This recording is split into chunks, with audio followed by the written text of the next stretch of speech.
Hello, welcome to The Real Hernando, a podcast created to highlight our amazing local community and small businesses here in Hernando, Mississippi. I'm your host, Derek, and this episode is brought to you by Shelby Road Productions. Today, I'm talking with Chris Lyons, owner of SlowRoast Mississippi Coffee. SlowRoast Mississippi Coffee is a gourmet, small batch, micro roasting company. They have several flavors, and you can find SlowRoast at Commerce Street Market, Area 51 Ice Cream, and at the local farmers market right here in Hernando. Chris? Thank you, Derek. Thanks for joining me today. Yeah, absolutely. So we need to have a little context here because normally 95% of these episodes are about the business and the owner. Right. But you and I have a little history Yep. that would help bring some context as to, honestly, not only why we know each other, but why this podcast even exists. Right. Okay, so that's why it's important to tell this story. So we've known each other for several years because of Christ Covenant Church. Yep. I was a house musician there for several years. Playing some killer bass. Just laying that bass down, man. Laying it down. In a very inspired situation, right? Yes. So we got to know each other over the years, and then I ended up taking another position as a band leader in a different church, and then that ran its course, and I kind of moved on. But so some time had passed since I'd seen you in a while. I moved to Hernando in June of 2021, so last year in context of when we're recording this, and I decided, let's check out the farmers market. Now, I lived in Memphis. I could have gone to the farmer's market any Saturday, but it's just different when you live in the area. So I finally was like, let's enjoy Hernando. So I go, and sure enough, Mr. Lyons and his family got their own booth, and I totally forgot that you were into coffee. Because I remember one Christmas at church, you handed everyone a little one-serving pouch of coffee. Yep. And I believe the coffee served At the church. service day was yours, right? Every day. So it was great. So I'm like, I'm like, dude, what's up? We see each other, we start talking, and I buy some coffee, and I'm just watching the roaster. This is very much a video day for this episode because behind us, we'll talk more about the roaster and the product here that you see at our feet. But you're showing me all this stuff, and then you just been passing talk about how Area 51 Ice Cream uses your coffee for their ice cream, which they just had mocha chocolate chunk, and that's all I ate until they stopped serving it. It was a big hit. I see why they ran out pretty quick. And that Commerce Street Market has it on their shelves. Yep. And I just thought that was the coolest thing ever. It snapped something in my brain. It's in terms of feeling like, wow, this is what a community feels like. Exactly. I'm not used to that. Exactly. I've never been in a situation like Hernando. Yep. Most haven't, hence why it's so unique and special. Absolutely. So as I'm walking away with my fresh bag of delicious coffee, I'm like, how do I get involved in this? Like my business being a production agency, podcast production agency that is, I was like, I just had a germ of an idea about, well, interview people at the farmer's market or interview local businesses or whatever. And then as the story has been told, especially in our very first episode with Robert Carter, that's when he and I met, and then it just built to what it is now. But without question, Chris, you are the spark. Without realizing it then, and I didn't realize it either. But here we are. This was last, June or July? Yeah. So here we are several months later. I have the Real Hernando podcast, realhernando.com. It's a full network. It's a platform to provide, exposure to the local businesses through the owner's stories. It's a story-based podcast, so people can know the face and voice and human behind the business. Yep. And then here we are sitting across from each other, recording an episode together. Yeah. So it's very cool to have you here today. I appreciate it. Every guest is special. But you might be a little more, not gonna lie. So very cool. And I've been trying to track you down for several months too, but it happened. We're here. So thanks for doing this. Yeah, absolutely. So let's just keep talking about me. Is that cool? No, Yeah. just kidding. Whatever you want to say. No. All right. So Chris Lyons, SlowRoast Mississippi Coffee. So, this is one of those situations where I already know you and I know your story pretty well. So I'm going to have to pretend I don't. Right. So I can ask good questions. But first, let's start, where are you from? Yep. And So we'll start there. I was born and raised in Memphis and grew up there until I would say 2000 is when Denise, my wife, and I, and our, at the time, 3 sons, moved to Hernando.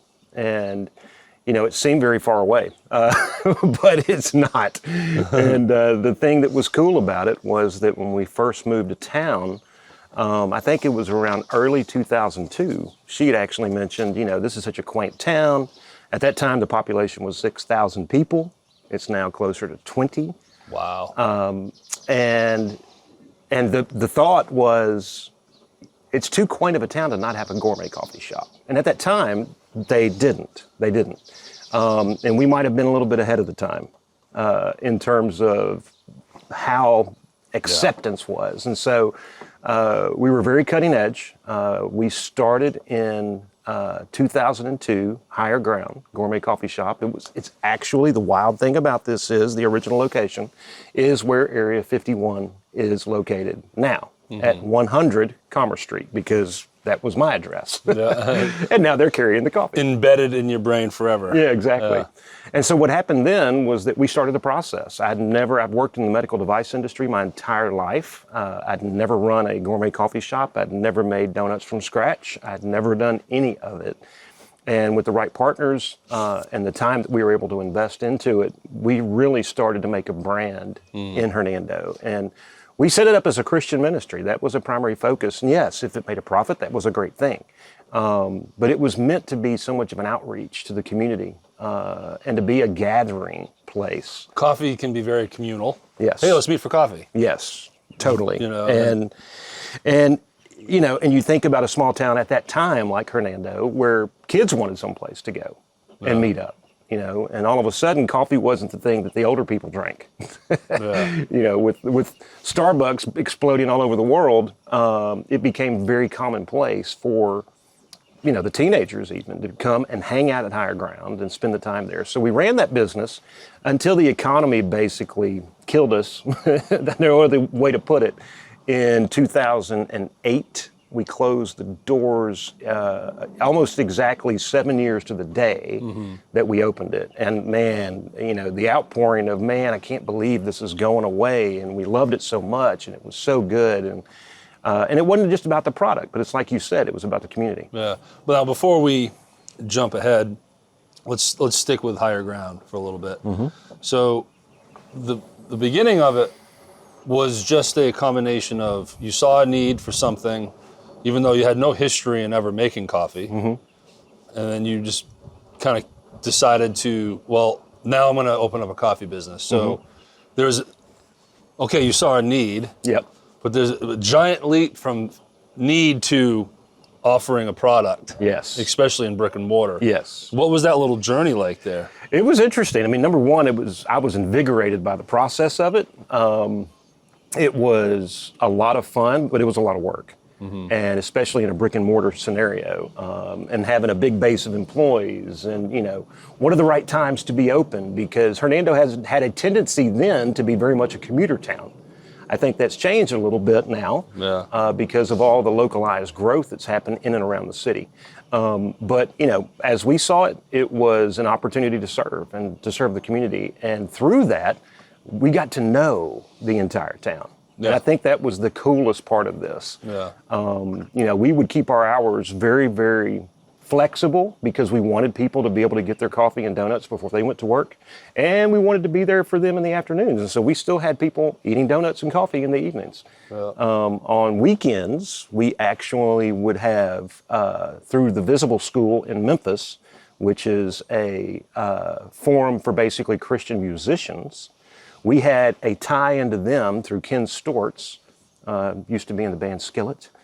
Yeah, and he would send bands down so that they would have an opportunity to play for crowds, and so it would pack it out. I remember when you explained this to me in our breakfast that we had a few weeks ago, that it was like hardcore heavy metal Christian bands playing in the coffee shop. It literally was. It was a mix from anything from just standard worship music with a lot of instrumentation, okay, to the harder stuff. And it was cool because we could reach generationally. Yeah. So that's outstanding. Having been in that store so many times now, the volume must have been incredible in that place. It was. It was. And it was, who would have thunk it, but it was a very, very nice setup. And especially for concert nights, as we would call it. Concert, hey. In little old Hernando. And so the theme and the thought process, it definitively was before its time. Because what year are we talking again? So we're talking 2002, November to November of 2009. It's amazing what 20 years does, though. 2002's, you think 2000s, you're like, wait a minute, that's 20 years ago. That was just yesterday. So the very beginning, you're, I'm sure, testing out coffee. You're trying to perfect how you make it. So Absolutely. I'm gathering you're brewing a lot at home, right? Yep. Or roasting, not brewing. Yep. You brew after the roast, right? Exactly. Exactly. Well, what was that like? First, I don't know, 6 months, or when did you finally start buying the equipment and testing it out? Yeah. And then you felt like you had a product worth selling. So here's how that whole thing played out. When we first started the business, we were buying the beans from what is purported to be the oldest roasting company in America, and they were called Gillies Coffee out of Brooklyn. Okay, like founded in the 1850s, and so we were buying them already pre-roasted, and we could get all the flavors pre-roasted and everything. So we would just serve. But I kept watching the price of what was happening and how it was increasing and increasing as far as the cost to us, and we were wanting to be consumer friendly in how we were positioning our coffee and not be expensive for a lesser product. So I see it was retail first and then deciding to be a micro roaster. Exactly. Gotcha. I had it backwards. Yeah, no, so you didn't start micro roasting and then build off of it. No. You just opened up a business. We need coffee. Bam. Yep. Brick and mortar business. Yep. A coffee shop. Exactly. And then And then what happened was that I said, I can learn this. I know that I can figure this out. And so I bought a very, very small roaster that could roast a pound at a time or 2 pounds or 3 pounds at a time. And that's really where I got my first taste of creating the final product. But as time went by, I had to graduate that little bitty thing, right? And it was interesting because around the time that I was like, okay, I need to move to a bigger volume roaster, which is what we have here, was about the time that we actually ended up having to close the shop because of the economy. And that was the 100 Commerce Street location. Correct, where Area 51 is now. And so at that point, closed down. I was hooked on my own product. And so that was pretty tough to go, okay, what am I going to do now? So a little bit of time passed. The farmer's market actually kicked off somewhere around 2012, 2013. Can't remember the exact time frame. And you closed the doors when? November of 2009. Yeah, when everything crashed. So, Yeah. so we're talking a number of years here. Yeah, where we're talking a few years where we in limbo. Yeah, in limbo. And of course we're busy, and we've got 4 sons by this time and raising boys. And but what happened is that I found out about it. I went through the classes to get certified and so on and so forth as a cottage industry business, because it means that we're doing it from home, right? And we've got all the different criteria that are in place that based on regulations and whatnot. And 2014, we show up on the square roasting coffee. It wasn't called SlowRoast Mississippi Coffee yet. It was it was simply called Lyons Brew. Lyons Brew. Lyons Brew. Real quick, where'd that come from? So obviously with our last name. Oh yeah. I instantly thought of a lion. And obviously the coffee brew. Yeah, that makes sense. And so there's a deep story behind that name. Yes, it is deep. and so what happened then was that for 2014, me and the boys were starting to participate up there, and just sort of kind of, it was more of a hobby at that point. And but we were there, as often as we could possibly be. The regulations, they didn't have the same regulations at that point for the farmers market in terms of attendance of the vendors on a nonstop basis. But it's a good thing they do because that's what makes it successful. And what happened is that over the next 3 years, we continued to go and do that. And then in actually 2018, I decided, I want to kick this up a level. At this point in time, Area 51 might have just been coming into town. Commerce Street Market was in its infancy, really, and since then has obviously exploded. Yeah. As a destination for so many people. They'll be on the podcast. Yeah, exactly. And so what happened was that we started looking at the opportunity to really commercialize it. The jumping off point of getting SlowRoast Mississippi Coffee as a brand was the first thing. But I wanted all the coffee that we did and all the flavors that we did to represent Hernando and North Mississippi in some form or fashion. And so you'll see that in the product names. Okay, yeah. Yeah, because the one I bought from you on the farmer's market day that I met up with you was Hernando's Delight? Yep. Yeah. And so Hernando Delight is basically the essence of what we do. Okay, one of the things that people need to appreciate about roasting is small batch is very controlled, number one.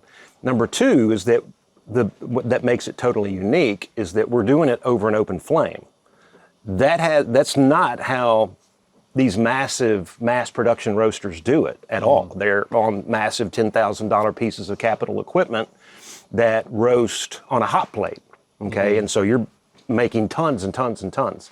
I'll never do that. Even if I ever went back to a brick and mortar, I'm just gonna have a bunch of these with a really powerful exhaust fan. So the cool thing is that we had the opportunity then to really start to figure out how to roast. And so with Hernando Delight, for example, we bring the green coffee beans, unroasted coffee beans, in from all over the Southern Hemisphere, okay? And the reason that you can't grow coffee to any great degree in Mississippi is we're not at the right altitude, the climate matters big time.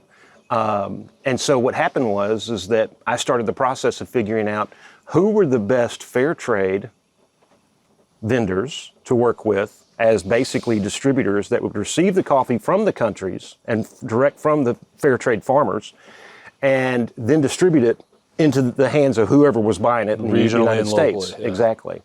And so we basically started with a company that's called Smokin' Beans. Smokin' Beans. Yep. And they offer roasted, but they offer in bulk unroasted. So I started working with their product, and I was getting beans coming in from everywhere from as far east as Indonesia, several countries in Africa, along with, I would say, in South America and Central America, whether it was from Costa Rica, Brazil, Colombia, just many, many different nations. And just figuring out the differences between them because they are all different.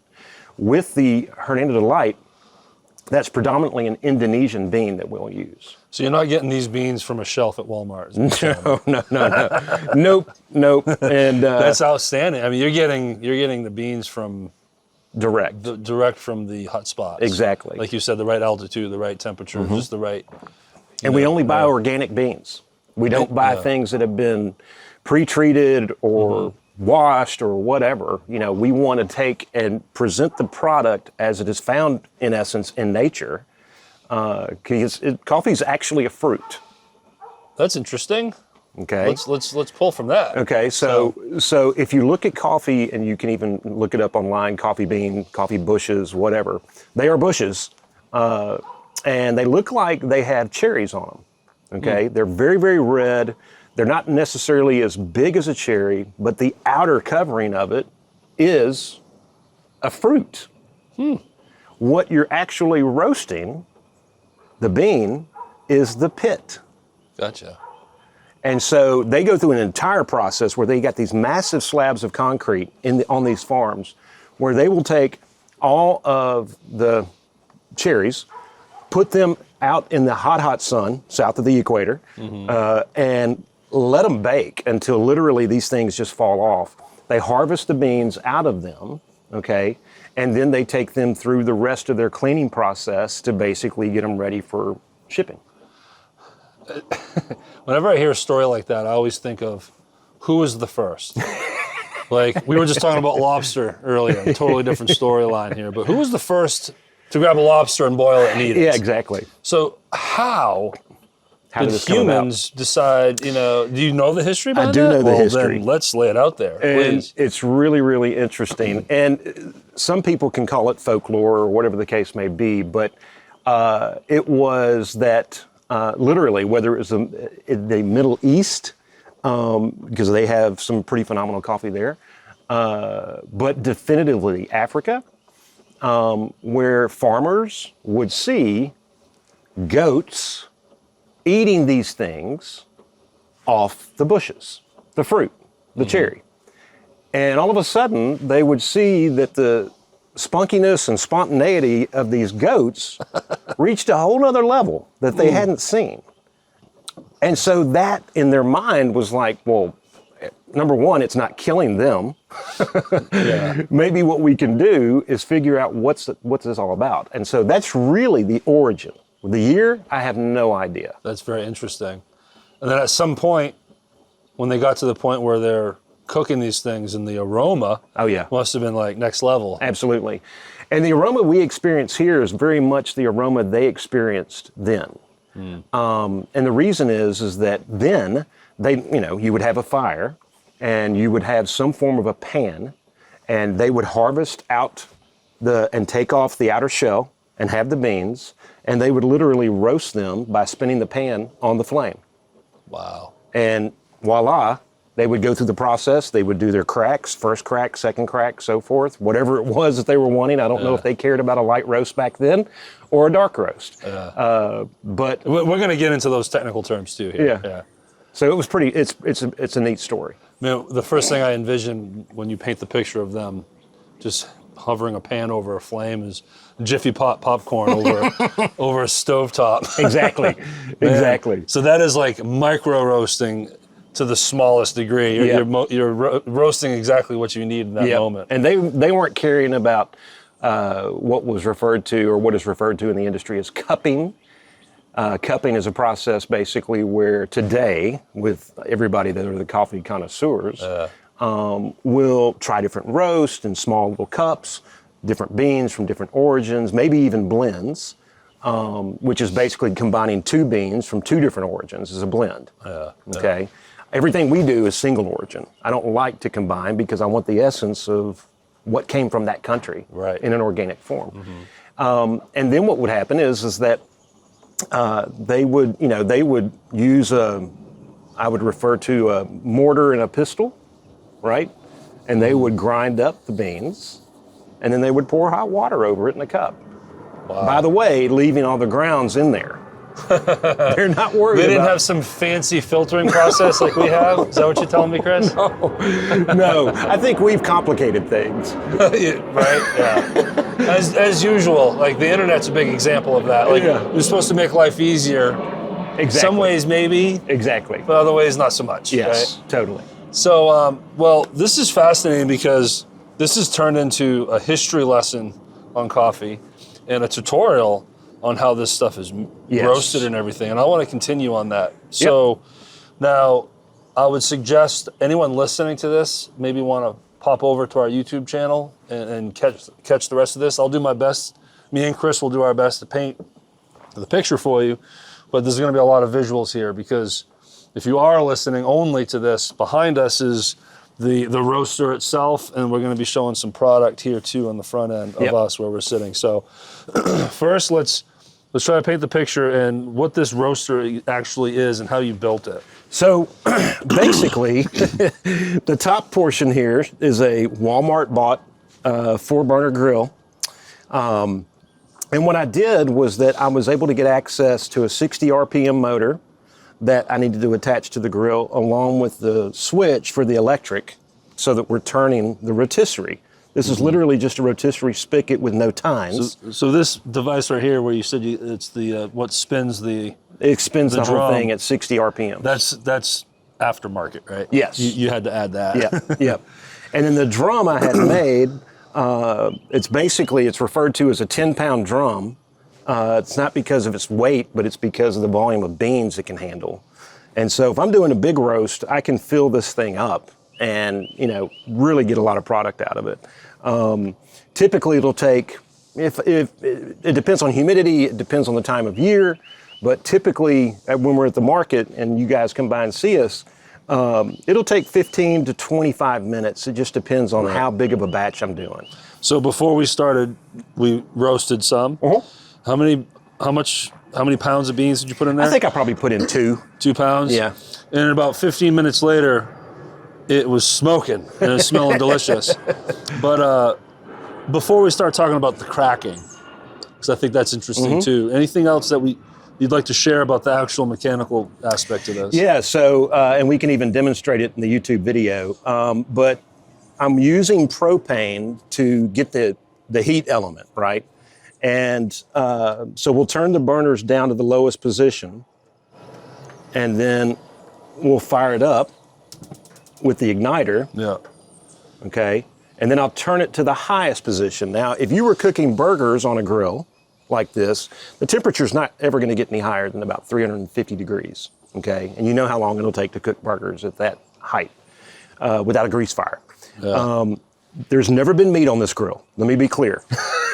There's never been. You don't want to blend, right? Yeah. You're not blending anything. This has got to be strictly for coffee. And the thing that's interesting is that I'll turn it to 350, which is the temperature that it would be at right now. When we're going through the process, and I just flip that switch back there, and it's moving now at 60 RPMs, over time, I can watch the temperature and it creeps. I don't try to control the temperature, and the reason for that is that by its nature, the beans have the kinetic energy, the heat of each of 1,000 beans. And so as this is going through the process, the temperature is getting up to 600 degrees. Yeah. Okay, but that's what it takes to really deliver a good product.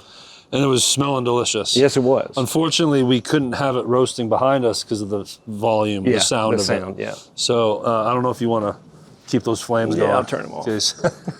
Don't Don't want to waste the propane. We don't want to waste the propane. So let's talk about the cracking. Yeah. Because that was an interesting thing that you were explaining to me So too. there's one main thing that I'm listening for, and it's almost become second nature, especially when we're at farmers market and it's in the background, is I can be talking to customers and I'm constantly listening, just by default, to the process of the beans roasting. I know, because of how many times I've done this, that typically somewhere between 10 to 15 minutes for a small batch, something less than 5 pounds, is going to be about 10 to 15 minutes before we get to what's referred to as the first crack.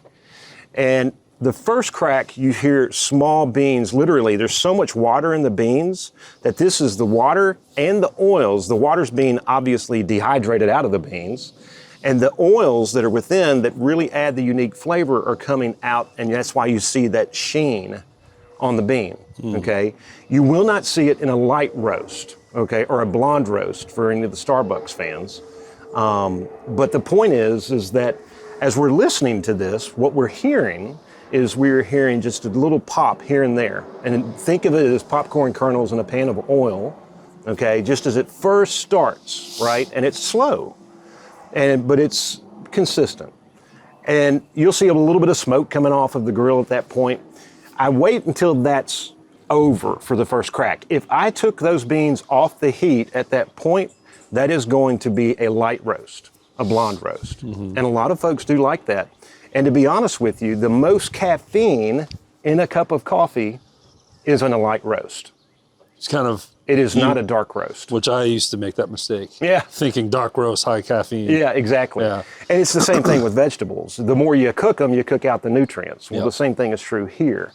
I always found that interesting that, people would go, when we had higher ground, they would want to know, well, I need 4 espresso shots. Well, espresso is about the darkest roast you can get. And so the placebo effect is how it was marketed is that, oh yeah, that's going to be a caffeine high. When in reality, the light roast is what does that. Okay. Even more so. So with the process, then within 2 to 3 minutes, you'll hear this just sort of kind of calm down in terms of the crack, and it's moving into the second stage, the second crack. A lot of times this is referred to as a city roast or a French roast. If I pulled it off then, it is those types. It's a medium roast, right. Okay?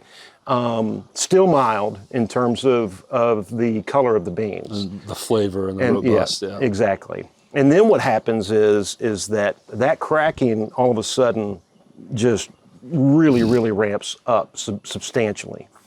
And I don't immediately pull it, because if I immediately pulled it, I'm just barely on the other side of medium. I wait about a minute, I will let it get into that. And of course you're seeing the smoke, which is obviously a visual indicator, okay? Then I cut the heat.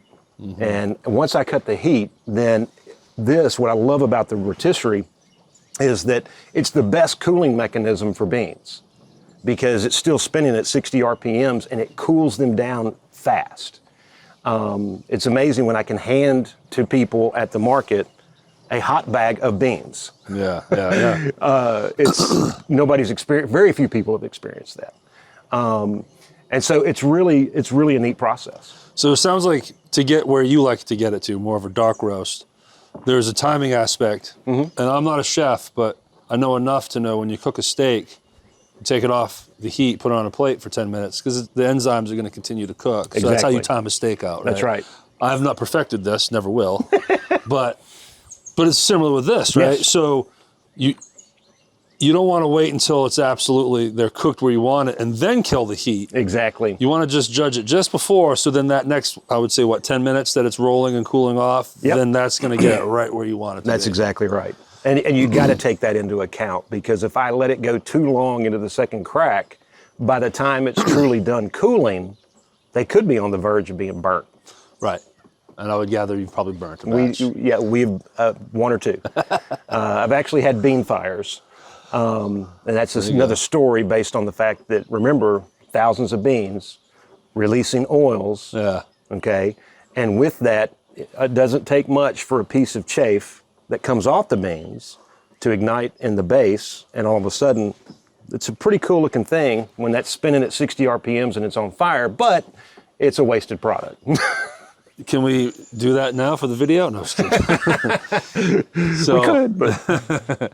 So that's I'm learning so much here. This is great. This is more than just someone's story behind their business. Yes. This is a tutorial, Yes. which is very interesting to me, because people, myself included, don't realize what's put into good coffee. And and much like, you hear micro roasters, micro brews are very popular, whether people are doing it from their home or you go to a micro brewery, small batch, whatever. But at the end of the day, most people are going to a cooler at their local grocery store and grabbing a 12-pack of something. That's right. And like so many people, will go to the shelf at the road and just grab some coffee that we throw into our coffee machine. So there's a level of how that's all produced. Yep. Massive production. But the process and the art behind being a micro roaster is very cool, and I don't think a lot of people know about it. No, and I'll say this too, not to ding any of the other coffees that are out there, but the common adjectives that are applied to ours is smooth, not acidic, but yet strong. Mm-hmm. And what's interesting is that it's the fact that, remember, this is a fruit. If Kroger left their bananas for 30 days sitting there, you're going to have tons of fruit flies because they're basically rotted. Well, the same thing's true with coffee in a bag. Mm-hmm. If it's whole bean and you're buying it at the store, you got to ask yourself the question, if the bean has a life, once it's been roasted, of 30 days, whatever you buy, okay, if you buy it from me, you got 30 days, and drink it in that time frame. Yeah. Now, we talked about this too when we were explaining this. If you drink your coffee 45 days later, it's not like it's gone bad. Right. But if you want the fullest, the fullest scope exactly of the coffee bean, do it within 30 days. Yep. Because if you understand the process, just the simple logistics of it, these massive roasters, they roast, okay, day one. And then they have to do their own packaging from that, and then shipping these to warehouses so that then it can be broken down into bags, so that then it can be distributed to the Kroger or the Walmart, waiting for you to buy it. Yeah. And that logistical process probably puts most of what's on the shelf in the category of getting stale. Yeah. Even if they're sealed and everything, it's just not the same. Yeah, the vacuum packing and all that kind of stuff it doesn't really add any value because you already cooked it. It's breaking down. It is decaying. So, the thing that I try to stress is, because people will ask me a lot of times, well, how do you store it? Do not use the freezer. Do not use the refrigerator. This is interesting. I would have thought both of those things. Put it in a dark cupboard. That's the best place. Put it in the cabinet, right? I would highly recommend that you only grind your beans when you're ready to drink the coffee. Because once again, the bean life is 30 days. So once you grind it, it actually reduces the life of the coffee. Right. So grind it as you need it, not immediately. Now, granted, we'll grind it for free at the farmer's market, and you can get it at Commerce Street Market in whole bean, which is always going to be the dark bag, and ground, which is always going to be the gold bag. Oh, okay. So if you walk into Area 51 Ice Cream and you're standing at the register buying your delicious ice cream, look to your right. Look to your right. They got a shelf. They got some shelves there with some merch. Yep. Shirts and stuff, and then right at the top. Yep. It's SlowRoast Mississippi Coffee. And as I've worked with Steve and Karen there. Steve and Karen Cubbage. Yep. We wanted to do the freshest form, so you can only get whole bean at Area 51. Okay. At Commerce Street, because you're serving so much more of a massive clientele, I've got both available as I showed there. Okay. So yeah, when you walk into Commerce Street, it's on the left, right? It's on the left, in the food section. The little food section. Yep. And we try to be fair in our pricing. I mean, that's the thing is that, people go on and Black Rifle Coffee and this and that and the other that are online and whatever. The reality is that you can charge $20 a bag, but I just firmly believe, back to the same principle of higher ground, I wanted to keep it to where it was reasonable. Okay? I mean, I wanted to keep it to where it made sense for the average consumer. Yeah. But it's also supporting a small business. It's buying organic. It's buying local. Absolutely. It's buying quality. Absolutely. So I think that's why the Hernando, at least from my perspective, again, going back to why I wanted to be a part of this, not only community, but the marketplace, and why these businesses are thriving that I see, is that support. Yes. People just want to support. So yeah, everything's a little higher dollar in these local boutiques and everything. No one's denying that. Yep. But that's what makes Hernando great, is Absolutely. People support that. Absolutely. So before we wrap this up, let's talk about the farmers market. It's starting up this year. We're recording this in mid-March of 2022. So this is probably going to publish. It's probably April by the time people are listening to this. So, but for whenever they're listening, explain how the farmers market works for you and how they can find you. Absolutely. So I would say that kicking off the farmers market, it'll be April 23rd is when it begins, and it literally is going to run until the end of October. Okay. There's the Dickens on the Square Christmas event that's going to happen November 12th as well. But we're there every Saturday, and normally we're there and set up by 8 a.m., which is required by the guidelines of the market, and we are not leaving until 1 p.m. every Saturday. We're roasting on the square the whole time. So cool, and you can smell it. From everywhere. So anyone that just listened to this only and didn't really get to see the roaster behind us, and even watching the video, you can see the roaster behind us, but go to the farmer's market, find their booth, and you will see that thing spinning some coffee beans and extracting the most beautiful aroma you'll ever imagine. The booth location is pretty much directly across from Windy City Grill. Yep. And right there in that corner that you get the same spot every time? Every time. Yeah. Every time. Because I need to have access to electricity for obvious reasons of running the motor. So if anyone that lives in Hernando, even the ones that don't, but you're walking by the courthouse on the left. Yep. You're walking down the sidewalk, the courthouse on your left. From the last year, on your right, you're going to see some very cute old couples selling amazing hot relish, Yeah. and grape jelly relish and all this stuff. But you keep going straight, and then as soon as you hit that corner, before you hook a left, you're right there. That's right. And we're very close to Jones Orchard. That literally will have a line for all the fruits and whatnot that are about to be produced for the new year. Yeah, there's plenty of cucumbers at the farmer's market. Yeah, there's no doubt. And it's going to be the biggest market of the year, or the biggest market yet, with the number of vendors that are going to be attending. It's a phenomenal setup, and Hernando has really garnered a great reputation for one of the best farmers markets in the country.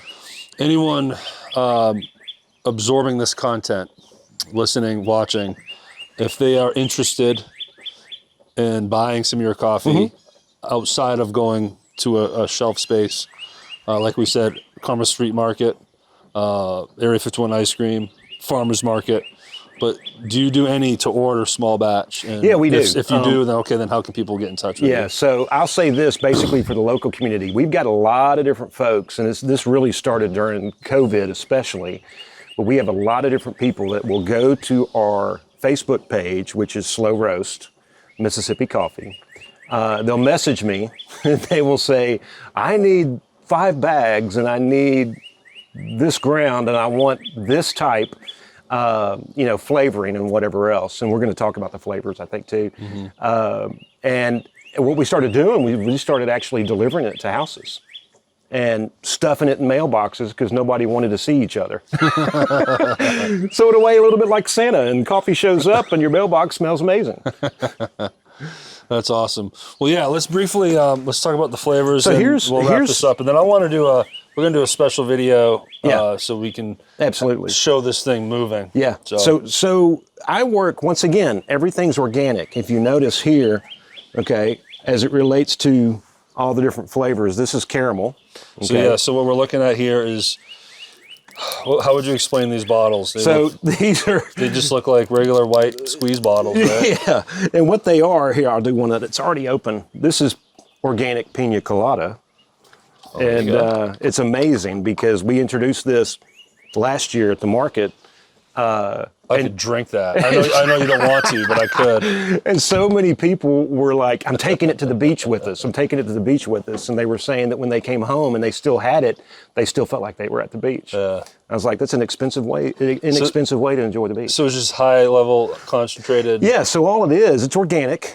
It's organic cane alcohol, okay, glycerin, and natural flavors. It is not sweet, although it smells like it should be sweet. It's non-caloric, okay? And so the process is that once the beans have cooled, we will literally hand mix 1 tablespoon of this per pound of beans. Okay, and what you're doing at the farmer's market too. Exactly. In front of everybody. Exactly. That's so and cool. we have got so many flavors. The blueberry is something that's really, really exploded. The Hernando Grog, we call it grog because it's a combination of caramel and vanilla, okay? And that actually was a staple that we launched at Higher Ground. Okay. So when people that are familiar with Higher Ground smell the Hernando Grog, it takes them back. So it's pretty cool. But yeah, that's how we do it, and that's how we add the flavoring to it. Because everybody's got their desire, right? As Derek mentioned, he has had the Hernando Delight, which is no added flavor, but just the natural God-given character of the beans to be a little spicy hint, along with woody, okay, and chocolate. Yeah. But it's not that I've added anything. Yeah, you could taste all of that too. I could tell it was very robust. Well, this was fascinating. Here's the cool part. Again, farmer's market. Go check his booth out. It's him and his boys and his wife all hanging out. And you get to see all of this in action. Yes. Which is very unique. Yes. You get to watch it and smell it and then walk away with some of the freshest coffee beans you can imagine. And be inspired. And be inspired. That's right. And maybe start a podcast because of it. Chris, thanks so much. Appreciate it, Derek. Take care, man. Yeah, thank you.